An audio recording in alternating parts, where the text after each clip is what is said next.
From the National Newsroom of the Canadian Press, I'm Jason White.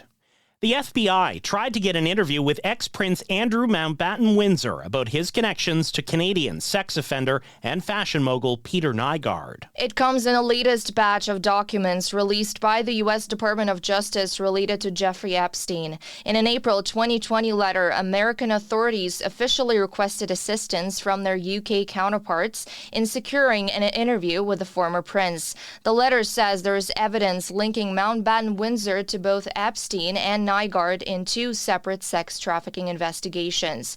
Nygard was sentenced to 11 years for sex crimes by an Ontario judge last year.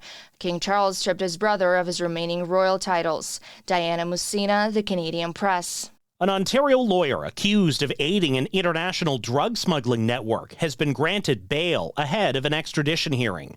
Deepak Paradkar is among several Canadians sought by the U.S. in an FBI probe that's tied to former Olympic snowboarder Ryan Wedding. Public health officials are tracking an E. coli outbreak and recall involving Pillsbury brand pizza pops.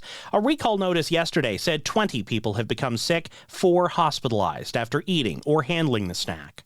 But the Public Health Agency of Canada's April Hexamer says that number only accounts for lab-confirmed cases. So for every case that's lab-confirmed, we estimate there's another 32 cases in the community that were not detected by our public health surveillance. An E. coli outbreak prompted the Canadian Food Inspection Agency to recall multiple kinds of pizza pops with best before dates next June.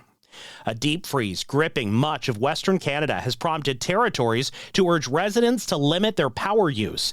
Environment Canada has issued extreme cold warnings for parts of the Northwest Territories and Yukon, as well as northern Manitoba, Saskatchewan, and Alberta. The territories say the extreme cold has pushed electricity demand to record levels that could prompt rolling blackouts. Some big lottery jackpots are up for grabs just in time for the holidays. Tonight's Lotto Max jackpot remains at the maximum $80 million prize, plus an estimated 43 prizes of $1 million, after nearly 2 months of twice-weekly draws with no one matching all 7 numbers. South of the border, Americans are dreaming of Powerball numbers dancing in their heads. 'Twas the night before Christmas, and all through the land, people had Powerball tickets in hand. No one had matched for 46 draws, unwinnable, even for old Santa Claus. The jackpot now up to the 4th biggest ever, $1.7 billion you'll win if you're clever. The odds of you taking home all of the loot, incredibly high, but that point is moot.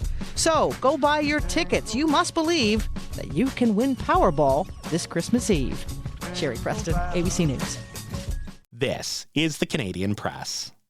In sports, the Toronto Maple Leafs are on the ice in an afternoon matchup against the Pittsburgh Penguins. It comes after the Leafs fired assistant coach Mark Savard. Elsewhere in the NHL, the Ottawa Senators host Buffalo. The Edmonton Oilers host the Calgary Flames tonight, while the Montreal Canadiens visit Boston. Professional Women's Hockey League action has the third-place Toronto Scepters hosting last-place Ottawa Charge. The late game has the Montreal Victoire visiting Seattle.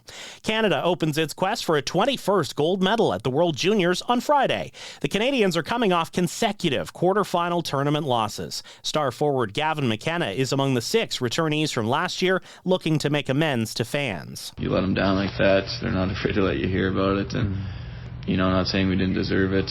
So I think processing that was tough, but just trying to turn that into fuel. Canada will play its round-robin games in a group that also includes Finland, Latvia, and Denmark. From the Canadian Press, I'm Jason White. Thanks for listening. Don't forget to follow and subscribe. For more of today's top stories, visit thecanadianpressnews.ca.